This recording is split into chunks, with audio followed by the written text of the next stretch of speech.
Kobe again. Okay. Any comebacks in mind? Minute 12 to play. He's got 43 on the even. 96. A lot of Laker fans sticking around for this. You're seeing something that's very rare indeed. A Laker to get MVP chance in Boston. Of all places. Are you kidding me? I know Red Auerbach is rolling over. Now Lamar.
Welcome back to another episode of Lakeshow's Finest Redux.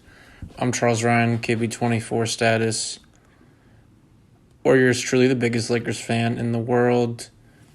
Today, we'll be covering Alex Caruso. And before we do that, get into the stats, I'm going to just talk about some preliminary stuff with him. I also want to talk a little bit of politics. So obviously the Lakers won October 11th, I believe, and then the Dodgers won October 27th. So within 2 weeks, 2.5 weeks, big deal right there. Probably never happened in sports history where two professional sports teams from the same city maybe win that close. Probably the only chance of that happening is probably the NHL and the NBA having two teams. As far as my knowledge, that's never happened. Maybe it has, but yeah. So baseball and football, they don't align with any of those. Really, just NHL and the NBA and the big four major sports. But regarding the politics thing, it was really interesting. So California Senators, Kamala Harris and Dianne Feinstein, they passed these resolutions, official government resolutions, congratulating the teams. And I guess I don't like the way Twitter works. I don't like the way the internet works sometimes, but I guess people in Twitter feeds are upset because they shouldn't be passing resolutions for sports and they should be focused on the virus, which of course is an issue. But I mean, this is just officially recognizing them. So yeah, I don't know if you guys saw that, but that was crazy. Not much to talk about there, but I thought that was weird. So yeah, Alex Caruso, the bald eagle, the white mamba, the bald mamba, the white mamba 2.0, and Caruso. He's deceiving. People think he's smaller than he is. He's actually 6'5", 6'6", about 190 pounds. Tough beginnings with this guy, obviously. Went from the G League for a few years, finally got a full guaranteed contract. The one thing about Alex Caruso that I think a lot of people don't realize is that he's a pretty good team guy. A lot of times he'll be wired during games, and he's just all in it, really, all on top of it. Cheerleading on the bench, congratulating LeBron, all that shit. So that's some behind-the-scenes stuff. I recommend watching Backstage Lakers. There's a highlight thing for each player, best of the year. During the offseason, usually Access Sportsnet Lakers does that. They just highlight each player, the best of the best of LeBron, the best of AD, and there's so much wired stuff. I recommend that, but he doesn't get enough recognition for that. I'd say he's probably the best team guy off the bench. Historically, the best cheerleaders off the bench and the best guys on the Lakers, probably in the last couple of decades, might be Ronnie Turieff or Robert Sacra, who was probably the worst player in the NBA at the time. Robert Sacre. But yeah, so Caruso, he's 26. He finally got that guaranteed contract last summer. It's weird to say last summer now. The summer 2019. He has one more year left on his deal, $2.75 million. First of all, I could see the Lakers trading him. Some rumors I saw was DeMar DeRozan, and because DeMar DeRozan's on the final year of his contract, he's going to walk away from the Spurs regardless. So I think the Spurs want something. And if Kyle Kuzma isn't enough, then just throw in Caruso. Why not? I mean, he's a good guy, but you can find a lot of people that maybe not doesn't fulfill what he does, but do a lot of things like that. I'd say Avery Bradley is probably the closest thing to Caruso on the team, who is definitely going to hop into his he's not going to opt out of his contract at all. He hasn't proven anything to opt out and get money based on the fact that he refused to attend the bubble due to family reasons. To put that in perspective, KCP performed so well in the playoffs for the Lakers, arguably their third or fourth best player most series, especially the first series without Rondo, that he proved he could opt out, which I talked about in earlier. That shouldn't happen. He owes us. But Caruso, Kuzma in the trade for DeRozan's awesome. You got to throw in Danny Green's $15 million to make the trade work, but I would do that. I love Kuzma. I always have. He's only 25 years old. Kuzma's actually, he's 25 years old, so we could give him an extension this summer for like 4 years, 5 years, and then he'd be locked with us through 29-30, through his prime, which is great. But no, I mean, I want DeMar, even though DeMar is an expiring contract there, and we're giving up Caruso and Kuzma, he'll re-sign with us, and we'll have his bird rights to do it. It's really hard to just simplify this for people that don't understand. The Lakers will not have cap space to sign DeMar DeRozan to a 4-year, $120 million contract, let's just say. But if we acquire his bird rights, then we could exceed the cap and re-sign him. So I think we should do that. There's a long-standing thing with the Spurs where they refused to help the Lakers in the past, and that was when they were actually really good and they had different management. They still have Greg Popovich, who's part of the management with R.C. Buford. However, in my mind, they're in a completely different mindset now, and they're all team future right now. So Marcus Aldridge, definitely gone soon, and DeRozan wants out, man. You go from the championship team, you get traded from the championship team, and then I don't even think they made the playoffs. They didn't make the playoffs, did they? No. So, yeah, he put up stats, but that's I'm willing to do that to get rid of Caruso. So, Caruso's season averages this current year in the regular season was he played 64 games of a 70. I think we played 67 total, 66. Don't quote me on that. 64 games, averaged 5 points a game, 2 rebounds, 2 assists. He shot 41% from the field, 33 from 3. He needs to improve that. The way I look at that is if someone shoots 33% from 3 and they just make 2 or 3 more threes, that jumps to like 34 or 35. So it's not that bad. But a lot of Caruso's shots are wide open, standstill jumpers, and he doesn't convert as often as he should. Like a KCP. Free throw, 73% free throw percentage. Effective field goal percentage, 48, and he had a PER of 10.8 in win shares and 2.3 win shares. His career numbers are very similar, though. So I said 5.5 points this year, 5.7 career. 2 rebounds this year, 2 rebounds career, 2 assists for career, and everything is pretty similar except for the 3-point percentage is just a few percentage points higher overall. But of course, Caruso had his ball He had the ball in his hand more last year, 2 years ago, when it was the Caruso and he was doing all this stuff when they were sending out LeBron in the final few weeks. So much different times. But for the limited amount of minutes he has produced, he's not a liability on the defensive end like Rondo. And you have a two-pronged rotation of guards with Avery Bradley and Caruso. Those are 2 really solid defenders. And Caruso he's challenged star point guards like Chris Paul, like Curry, like I think that's like Kyle Lowry. He's really challenged these guys, and he's held his ground.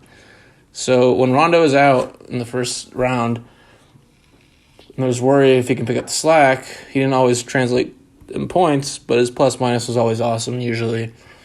And he makes big plays. That's the thing with Caruso. And I've talked about this a few times. Big plays are what win games. Momentum wins games. If you throw an alley-oop full court to Anthony Davis and just in between the leg, behind the back dunk, that's a big play. And Caruso do a lot of that. A lot of alley-oops to LeBron. A lot of great passes in transition. So you got to give him credit for that. So this year, I think he played really, really well. Of course, you can say that about most players because they won a championship. But he played awesome. And should he stay on the Lakers, his last year is a prove-it year, right? When you're at the last year of your contract, you got to do more. So I expect him to do more than just 2 assists per game. Even though it seems like he averages like 4 to 6 assists a game, I don't understand. I guess the overall numbers are just meh. But yeah, so Caruso in the playoffs, he played much better in terms of points. Probably averaged like 8 to 9 points in the playoffs. And probably like 3 assists in the playoffs, so not that many more. He played every single game in the playoffs, though. He didn't miss a single game, so got to give him credit there. Always played. And let's see. He had a plus-minus in almost every single game except for like 4. Let's see. So in the playoffs, the Lakers played 21 games. They went 4-1, 4-1. 4-1 and then 4-2, and he was positive for every single game versus the Blazers except for the first one where he was -7.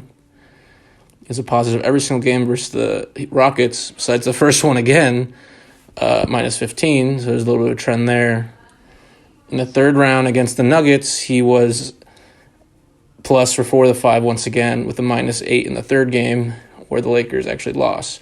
So every single time, and this is so ironic actually. Every single game he was a minus was 5 games, and those 5 games were all losses. Every single time he was a plus, the Lakers won. So those arbitrary stats is on the 5th day in the fortnight when this happens, X and Y happens. But you could say here, whenever Caruso went positive in the playoffs, objectively they won a game. Period. In the first round, game 2 through 5 when the Lakers won, +23, then +8, +20, +9. Great. Same with the second round, +8, +10, +10, +23. Almost double digits every single one of those games. And then where it got the best plus-minus game he had was that last game versus the Rockets with a +23 when he played 24 minutes. But yeah. He didn't have a single game where he played in the 30s except for the final game versus the Heat when the Lakers blew them out. But everything else was pretty much in the 20 range. His best game in the playoffs in terms of points was against the Rockets in Game 4 when they won. He had 16 points. Okay, that plus-minus stat I just read, that's wrong. Ignore that. That's wrong. I was like the wrong thing. That was the score differential, +12, and the Lakers won by 12. My bad. Ignore that. Let's run through that again. In the first round, Caruso had a plus-minus. He was plus every single game, +12, +11, +10, +15, +5. In the second round, he was plus for the 3 of the 5. In the third round, he was only plus for 2 of the 5, and then versus the Heat, he was plus in half. But his best plus-minus was, like I was saying, +20 in the final game versus the Heat when he played 32 minutes, and it was a blowout. Yeah, he didn't have a lot of assists. His best game with assists was Game 3 versus the Blazers, had a 7 assist. And then, other than that, he gets steals, though, too. He gets steals, man. He averaged probably 2 steals in the postseason. He had a couple outliers of 4 steals, a handful of 0 steals. But most of them are 2, 1, 3, and there's a 4. Let's see. What else? Excuse me. These are my favorite stats. I've talked about this. So he played 64 games, 5 points, 2 assists, 2 rebounds. He played best at home. Actually, scratch that. His numbers were consistent at home and on the road. Of the 64 games, he missed a few, I believe, because the total amount of games. But 32 home, 32 road, literally the same, 5-2-2, 5-2-2. The points, 0.6 better at home. So there's some good consistency there. However, he scored a little bit more threes he only made 40 threes in the regular season, which is kind of shocking to me. I don't know how that's possible. But yeah, he scored more points at home. All right, so pre-All-Star break, the 50 games. And this is kind of arbitrary as well because right after the All-Star break, a couple weeks after, the season shut down. But pre-All-Star break, more consistency. Of the 50 games, 18 minutes, 5 points, 2 rebounds, 2 assists. Post-All-Star break, 14 games. Started 2 games the whole entire regular season, and that was post-All-Star break, 19 minutes, 5 points, 2 rebounds, 2.6 assists. Consistency there. When they won games, same thing, 5.522. So I guess he knows his role in a sense. The best month he ever had in terms of averages was, well, it's July, but they only played 1 game. That was July 31st. But his best month was December when he played 14 games, the most of any month. 20 minutes, 7 points, 3 rebounds, and assist. It's just weird seeing these low assist numbers. It just seems like he gets way more assists. So, I don't know what's up with that. Here we go. He played best on Sundays. 12 games on Sundays, 6 on Monday, 10 on Tuesday, 10 on Wednesday, 5 on Thursday, 12 on Friday, 9 on Saturday. Both the games he started were on Saturdays. It's kind of weird.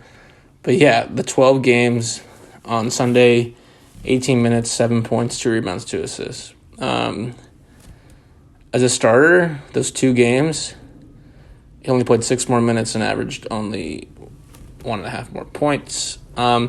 Once the whole season, regular season. In the playoffs, it was also once. He played 30 to 39 minutes, so that was once. And in that one game, he had 16 points, 4 rebounds, and 4 assists. So maybe if he gets more minutes, maybe he'll produce like that. Who knows?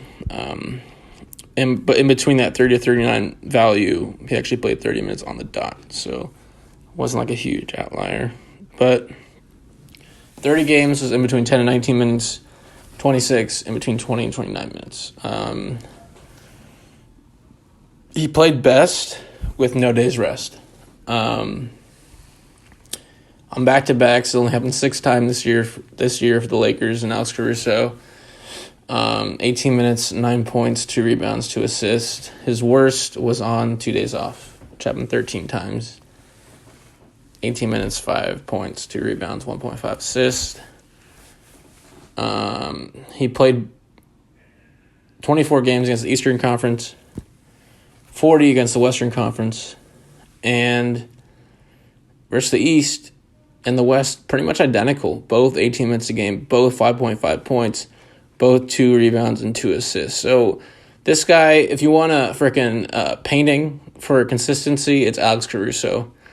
And once again, I don't get that assist thing. It just doesn't feel right. He played against the best, against Central teams, which is the Cavs, the Bucks, the Bulls, the Pacers, and the Pistons. But that was the least amount of times. The division they played the least, only 7 games, of course. The division, actually, that's not true. I was going to say the course division that he played against the most was the Pacific Division, but I guess that didn't happen because of all those games that got cut short at the end, which would have been against Pacific Division.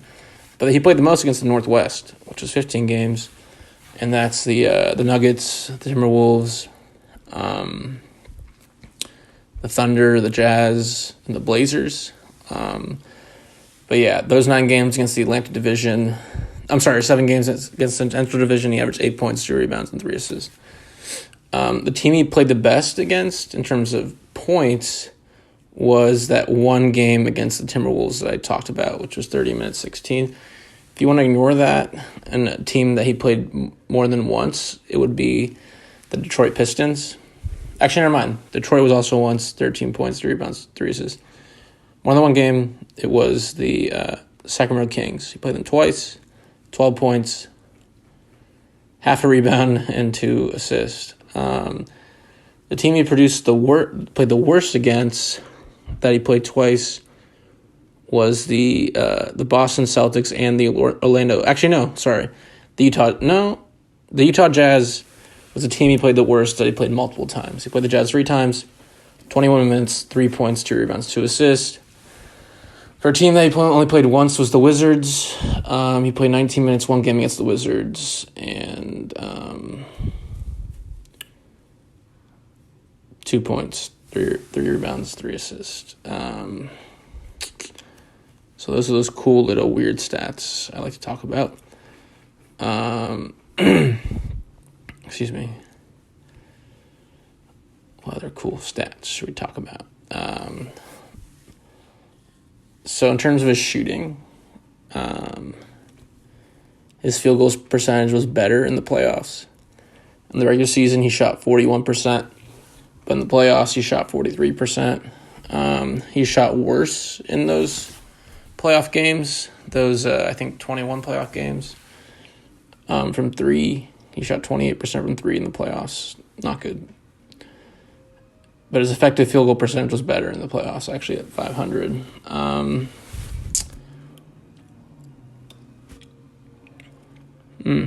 Okay. So this must include playoffs here. He shot 223 twos and 181 threes. So if you combine the playoffs and the regular season, 3-point percentage is 31%. If you can hear that music, I'm sorry. We have people that are very insensitive.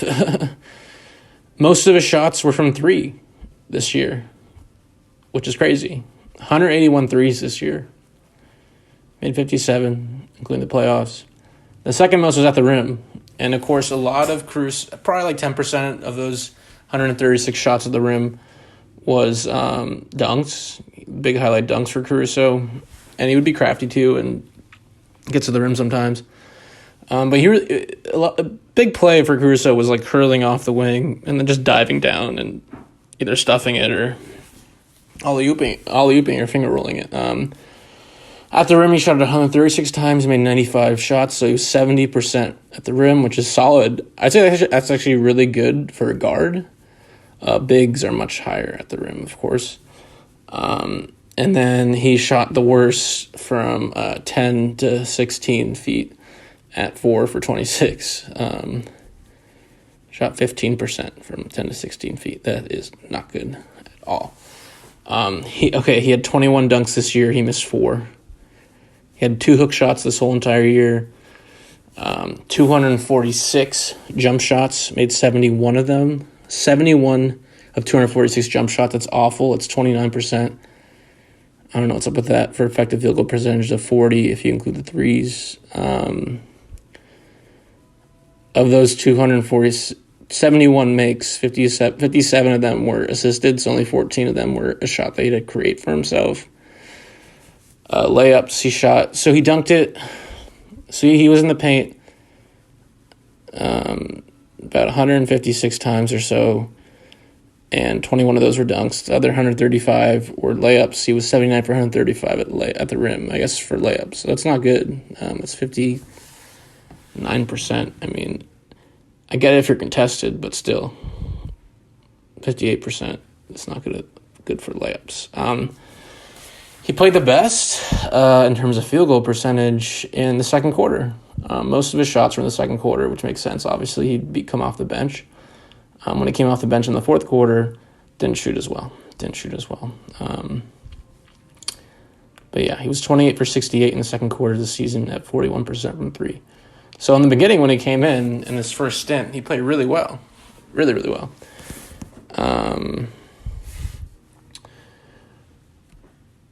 From the 3-point field line, he was best with 3 to 6 minutes left in the quarter at 41% from 3. Field goal percentage also the best at 3 to 6 minutes left in the quarter. He shot the worst with less than 3 minutes in the quarter, 28% from 3, and almost 40% from field goal. When the Lakers won by 10 points, that's when he shot the best from 3 at 36%, but his overall field goal percentage was 40. He shot the worst when the Lakers won by 6 to 10 points from 3 at 28%. And then I went through all the teams already. The best rotation for Caruso was this 5-man rotation. Caruso, Dwight, LeBron, Kuz, and Rondo. So when you have Rondo in the rotation, he tended to play off ball. He was plus 30. His plus minus was plus 36 with that 5-man rotation with him involved. 60 minutes he played with that rotation. I don't know if that's including playoffs. I have no idea. But, yeah, that was the best plus minus, that squad that included Caruso. The worst squad that he played with was KCP, Caruso, Dwight, LeBron, and Kuzma. The one thing that's interesting about that squad that was the best with Caruso, Dwight, LeBron, and Kuz and Rondo was Caruso tended to find Dwight quite a bit. And he'd find LeBron. And the good thing about Kuzma here is Kuzma's a slasher and cutter, so he'd find him too. Once again, I don't get that 2-assist thing. I don't know what's up with that. But then he played off ball with Rondo there. So the best 4-man combinations, so if you take away that 5th guy, was KCP, Caruso, Dwight, and LeBron. So that's the same thing, just without Rondo. So really that's saying when Caruso had the ball in his hands, that's the best 4-man rotation. When the 5th guy was whoever. The best trio that involved Caruso is once again Dwight, Caruso, and LeBron. So Vogel really found that combination of those three. Speaking of Dwight, I wonder if he'll be back. I could see it.